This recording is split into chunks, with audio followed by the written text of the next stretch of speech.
வணக்கம் நேயர்களே. இன்றைக்கி டயாரியா, அதாவது வயிற்றுப்போக்குன்ற டாப்பிக்கை பற்றி பேசலாம். குழந்தைங்களுக்கு வரக்கூடிய ப்ராப்ளங்களில் 3 ப்ராப்ளம் முக்கியம். ஒன்று ஜுரம், ரெண்டாவது இந்த சளின்னு சொல்லுவாங்க, ரெஸ்பிரேட்டரி இன்ஃபெக்ஷன், மூணாவது டயரியா. இது மூணுமே ரொம்ப முக்கியம்தான். ஏற்கனவே நம்ம ஃபீவரை பற்றிலாம் நம்ம பேசியிருக்கிறோம். டயரியான்னா என்ன, ஃபஸ்ட்டு என்ன? இப்போது சில குழந்தைங்கள்லாம் பார்த்திங்கன்னா 1 வயசு 2 வயசு குழந்தைங்கள்லாம் ஒரு நாளைக்கு 2 தடவை 3 தடவை கூட போகும், ஆனால் செமிசாலிடாக இருக்கும். ஆனால் டயரியா என்னென்னா ரொம்ப தண்ணியாக போகிறது, அதுதான் டயரியா. அது கூட ஒரு நாளைக்கு 3 இல்லைன்னா 4 முறை போனால் தான் அதை டயரியான்னு சொல்ல முடியும். அதனால் இந்த டெஃபினிஷனை நம்ம தெரிஞ்சு வச்சுக்கணும். சரி, டயரியான்னா என்ன ஆகுது? டயரியா இருக்கும் பொழுது ஒரு முறையும் குழந்தை அந்த மலம் கழிக்கும் பொழுது நிறைய தண்ணி, அதாவது நீர் உடம்பை விட்டு வெளியே போகுது. உடம்பு விட்டு நீர் மட்டும் இல்லை, அந்த எலக்ட்ரோலைட்ஸ்ன்னு சொல்லுவாங்க, சோடியம், பொட்டாசியம், இதெல்லாம் வெளியே போகுது. அதனால் குழந்தை சோர்வாயிடும். அதாவது நீர் குறைப்பினால், நீர் உடம்புலேருந்து குறைஞ்சி போகிறதுனால சோர்வாயிடும். அதுதான் டீஹைட்ரேஷன் சொல்கிறாங்க. அதுதான் குழந்தைங்களுக்கு ஒரு பெரிய பாதகத்தை விளைவிக்கும். ரைட். அது எப்படி கண்டுபிடிக்கிறதுன்னா, நிறைய டைம் நம்ம வேலையில் இருக்கும்போது எத்தனை முறை போகுதுன்னு கூட பார்க்க மாட்டோம். நிறைய டைம் இப்போலாம் இதுவெல்லாம் போடுறதுனால எதுவும் கண்டுபிடிக்க முடியாது. அதனால் நீங்கள் என்ன பண்ணுங்கன்னா, குழந்தைய நல்லா அப்சர்வ் பண்ணுங்கள். குழந்தை டல்லாகிடும், கண்ணெல்லாம் கொஞ்சம் சொருகிற மாதிரி இருக்கும், வாயெல்லாம் கொஞ்சம் ட்ரை ஆகிடும், தண்ணி கேட்குற மாதிரியே இருக்கும். அந்த மாதிரி இருந்ததுன்னா கண்டிப்பாக டீஹைட்ரேஷன் இருக்குதுன்னு அர்த்தம். ரைட். இதுக்கு என்ன மருந்துன்ற முறையில் பார்த்தா ஒரு டேப்லெட்டோ ஒரு இன்ஜெக்ஷனோ கிடையாது. உலகம் ஃபுல்லாக நான் சொல்கிறது, உலகம் ஃபுல்லாக இந்த மாதிரி ஒரு நிலைமை வந்ததுன்னா எந்த குழந்தையாக இருந்தாலும் அதுக்கு முதலுதவின்றது ஓரல் ரீஹைட்ரேஷன் சால்ட்டுன்னு சொல்லுவாங்க. இது பாருங்கள், இதை காமிக்கிறேன் பாருங்கள். இது இந்த மாதிரி இருக்கும், ஓரல் ரீஹைட்ரேஷன் சால்ட்டு. புரியுதுங்களா?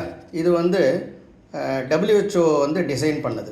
WHO டிசைன் பண்ணது. இதில் பெருசு வருது, இல்லை சிறுசு கூட வருது. இந்த மாதிரி சின்னது இருக்கும், பெருசு இருக்கும், ஏதாவது ஒன்று வாங்கிக்கணும். இதை வாங்கிட்டு இப்போது ஒரு குழந்தை எவ்வளோ போகுதுன்றதுக்கு தகுந்த மாதிரி இந்த சின்ன பாக்கெட்டாக இருந்ததுன்னா அதை ஒரு 200 ml தண்ணியில் கலந்துக்கலாம். சின்ன பாக்கெட்டாக இருந்தால், ஃபார் எக்ஸாம்பிள் உங்களுக்கு அந்த மாதிரிலாம் ஒரு கிளாஸ் வாங்கி வச்சுக்கணும். அது பாருங்கள், இது ஐ திங்க் 125 ml நினைக்கிறேன். 100 mlலாம் இங்கே இருக்கும். சரியா? அந்த இப்போது ஒரு குழந்தை ஒரு தடையும் போகும்போது ஒரு 50 ml போகும், இல்லை 100 ml போகும். அதனால் ஒரு 200 ml ஒரு பாக்கெட் விற்கிது, 4.5 கிராம். அதை வாங்கி வச்சுட்டு தண்ணியில் கலந்து வச்சுக்கிட்டு அதை கொடுக்கணும். இப்போ ஒரு முறை குழந்தை ஒரு 50 ml பர்ச் பண்ணதுன்னா ஒரு 50 ml கொடுத்துடணும். அந்த மாதிரி கலந்து வச்ச தண்ணியை கொடுத்துக்கிட்டே இருந்தோம்னா அந்த ஓரல் ரீஹைட்ரேஷன் சால்ட் உடம்புல உள்ளே போய், ஏன்னா அதில் குளுக்கோஸும் இருக்குது, சோடியம் இருக்குது, பொட்டாசியமும் இருக்குது. இதெல்லாம் தான் உயிர் சத்துக்கள். இது ரொம்ப முக்கியம். ஏன்னா மனுஷனுடைய ஃபங்க்ஷனுக்கே சோடியம் பொட்டாசியம்லாம் ரொம்ப அவசியம். இது போயிட்டே இருந்தால் என்ன ஆகிடும்? நான் ஒரு உதாரணம் சொல்கிறேன் பாருங்கள். ஒரு அடல்ட்டுன்னு எடுத்திங்கன்னா, ஒரு அடல்ட்டினுடைய உடம்புல 5 லிட்டர் தண்ணி இருக்குது. 5 லிட்டர் தண்ணின்றது இப்போ நான் சொல்கிறது பிளட்டு சுற்றி வருது. ஆனால் இதே ஒரு 2 வயசு குழந்தை அப்படி எடுத்துக்கிட்டிங்கன்னா 1 லிட்டர் தான் இருக்குது. 1 வயசு குழந்தை எடுத்துக்கிட்டிங்கன்னா 3/4 லிட்டர் தான் இருக்கும். நீங்கள் ஒரு தடவையும் 50 ml போகுதுன்னு வச்சுங்க, ஒரு 5-6 தடவை போன உடனே டீஹைட்ரேஷன் வந்துடும். அதனால் இது ரொம்ப கேர்ஃபுல்லாக இருக்கணும். ரெண்டாவது இதை ஏன் சொல்கிறேன்னா, சிட்டியில் இருக்கிறவங்களுக்கு இதனுடைய இம்பார்ட்டன்ஸ் ரொம்ப முக்கியம் இல்லை.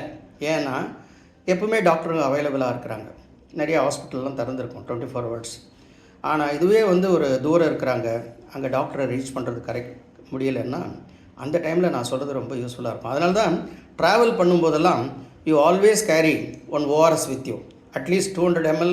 அது மீன் 4.4 கிராம் பேக்கெட்ஸ் இருந்தால் ஒரு 3-4 எடுத்து போட்டு போயிடுங்க. ஏன்னா தண்ணி எங்கே வேணால் கிடைக்கும், அது கலந்து கொடுத்துடலாம். ரெண்டாவது, டயரியா மட்டும் இல்லை, வாமிட்டிங் இருந்தாலும் கொடுக்கலாம். அதனால் இது ரொம்ப முக்கியமான அந்த ORS பெரிய கண்டுபிடிப்பு. யார் தெரியுமே கண்டுபிடிச்சாங்க? நம்ம இந்திய நாட்டில் ஒரு சயின்டிஸ்ட் தான் கண்டுபிடிச்சார். அவர் கல்கட்டாவில் இருந்தவர். 1971 நடந்தது. அவர் பேர் திலீப் பஹலாபிஸ்ன்னு பேர். பெரிய சயின்டிஸ்ட். எப்படி சொல்கிறேன்னா, அவர் அதை நுணுக்கமாக ஆராய்ஞ்சு இந்த மாதிரி கொடுத்து பார்க்கும் பொழுது குழந்தைகளுடைய உயிரை காப்பாற்ற முடியுதுன்னு கண்டுபிடிச்சார். அதுக்கப்புறம் அவருக்கு பெரிய அவார்டெல்லாம் கொடுத்தாங்க. பாரத ரத்னா, அதுக்கடுத்து அந்த மாதிரிலாம் பாரத் விபூஷன் ஏதோ கொடுத்துருக்குறாங்க. அந்த மாதிரி ஒரு நம்ம இந்தியர்கள்லாம் இந்த மாதிரி கண்டுபிடிப்பில் ரொம்ப நாட்டுக்கு ஏன் தெரியுமா அதை சொல்கிறேன்னா, 1978க்கு முன்னால் டயரியா டீஹைட்ரேஷனால் வந்து குழந்தைகளுடைய எண்ணிக்கை மிக அதிகம். அதுக்கப்புறம் தான் இவர் கண்டுபிடிச்ச பிறகு தான் நிறைய குழந்தைகளை நம்ம காப்பாற்ற முடியுது. இப்போ வந்து ஓஆர்எஸ்னால் என்ன ஒன்றும் அது ஒரு சீப்பாக நினைக்கிறாங்க. அது ரியலியை நான் சொல்கிறேன் பாருங்கள். உங்கள் குழந்தைங்களுக்கு டயரியா வந்ததுன்னா உடனே நீங்கள் டாக்டர் போய் காமிக்கிறத நான் ஒன்றும் சொல்லலை. மாத்திரை மருந்துன்னு நினைக்காதீங்க, இன்ஜெக்ஷன் போடணுன்னு நினைக்காது. இது சில டைமில் என்ன பண்ணுவீங்கன்னா, நீங்கள் வந்து நாட்டு மருந்து இல்லைன்னா வயிறை தடவி விடுறது, இது குடலேத்தம் அந்த மாதிரிலாம் நினைப்போம். அதெல்லாம் பண்ணக்கூடாது. உடனடியாக நீங்கள் என்ன பண்ணணுன்னா, நான் சொல்கிற மாதிரி டயரியா மாதிரி இருந்து நீர்க்க உடம்பு தண்ணியில் போயிட்டே இருக்குது, குழந்தை டல் ஆகுதுன்னா அந்த ஓஆர்எஸ் கலக்கி அதை கொஞ்சம் கொஞ்சமாக கொடுக்கணும். சில பேர் கடகடன்னு கொடுப்பாங்க, அதான் தப்பு. ஓஆர்எஸ் கலக்கணுன்னே அதனுடைய டேஸ்ட் கொஞ்சம் மாதிரியாக இருக்கிறதுனால சில குழந்தைகள் முதல்ல வந்து ரெஃப்யூஸ் பண்ணும், வேணான்னு சொல்லும். அப்புறம் கொஞ்சம் கோக்ஸ் பண்ணி கொடுத்தோம்னா அதை சாப்பிட ஆரம்பிச்சிடும். ஒரு ஸ்பூனாக கொடுக்கணும் முதல்ல ஆரம்பத்தில். ஏன்னா அது வந்து டல்லாக இருக்கிறதில்ல, அதனால் கடகடன்னு குடிக்காது. ரைட் டாக்டர், இது கூட இல்லை வேறு என்ன பண்ணுறது அப்படின்னீங்கன்னா, சில டைமில் நீங்கள் எங்கேயோ ஒரு மலைப்பிரதே ஒரு டூர் போகிறீங்கன்னு வச்சுங்களேன், நைட்டில் நடக்குது. அப்போ நான் ஒன்று சொல்லித்தரேன். அரிசி இல்லை, அரிசியை நல்லா வேக வச்சு கூழ் மாதிரி பண்ணி அன்னப்பால்னு சொல்லுவாங்க அந்த காலத்தில், அதில் உப்பு போட்டு கொடுத்தாவே போதும். நான் சொல்கிறது இது secondary option, first don't go for the primary option. அதனால் டயரியா இருக்கும்போது ஜாக்கிரதையாக இருக்கணும். நிமோனியா மாதிரி டயரியாவும் ஒரு கில்லர் டிசீஸ்ன்னு சொல்லுவாங்க. அதனால் நம்ம விட்டுட்டோம்னா, இப்போ கூட உலகத்தில் ஒரு வருஷத்தில் பார்த்திங்கன்னா எவ்வளவோ குழந்தைகள் இறந்து போகுது சில கண்ட்ரீஸில். அதனால் இதனுடைய சாராம்சம் என்னென்னா, நீங்கள் கண்டிப்பாக இன்னிலிருந்து டாக்டரை பார்க்கும்பொழுது, டாக்டரை எங்களுக்கு ஒரு ஓஆர்எஸ் எழுதி கொடுங்க அப்படின்னு சொல்லி அதை வாங்கி வச்சுக்கணும். வணக்கம் நேயர்களே.